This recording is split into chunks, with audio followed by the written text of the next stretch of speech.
The spice saffron has traditionally been considered an aphrodisiac.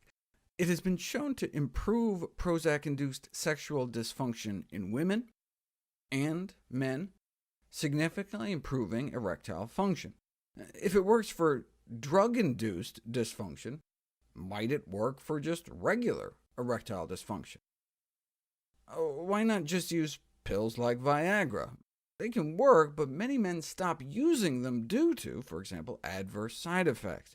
Nearly half of men decide the cons outweigh the pros. For men that don't like drugs, there's always surgery, the implantation of penile prosthetics. Unbelievably, penile implant usage evidently dates back to the 16th century.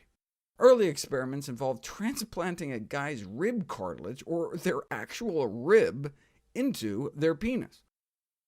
Thankfully, space-age technologies in the 60s allowed men to keep their rib cages intact.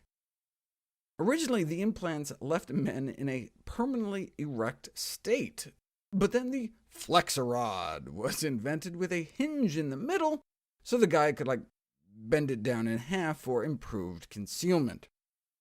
Of course, proper sizing is important. If the implants are too small, there can be drooping at the tip, leading to what's called a supersonic transport deformity. Why?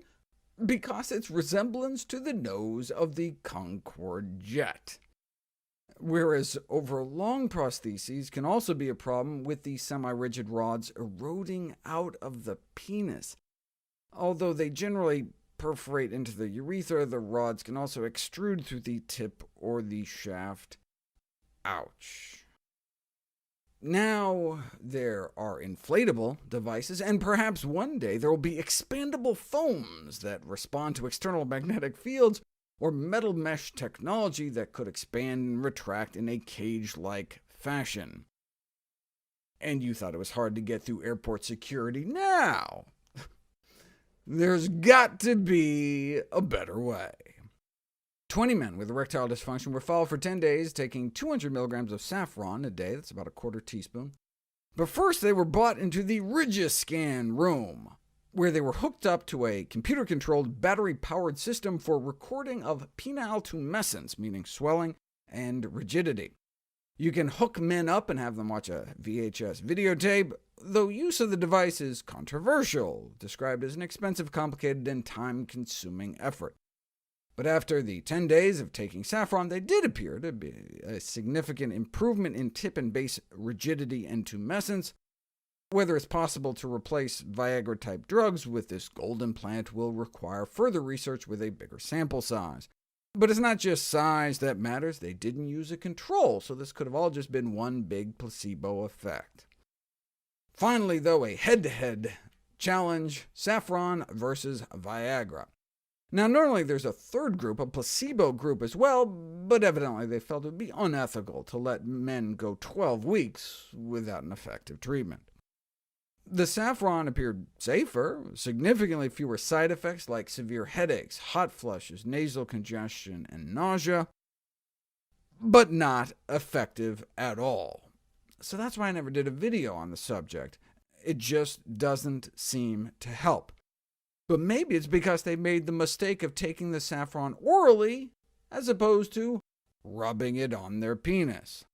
The effects of topical saffron on erectile dysfunction. About half of middle-aged men appear to suffer. So how about a randomized, double-blind, placebo-controlled study?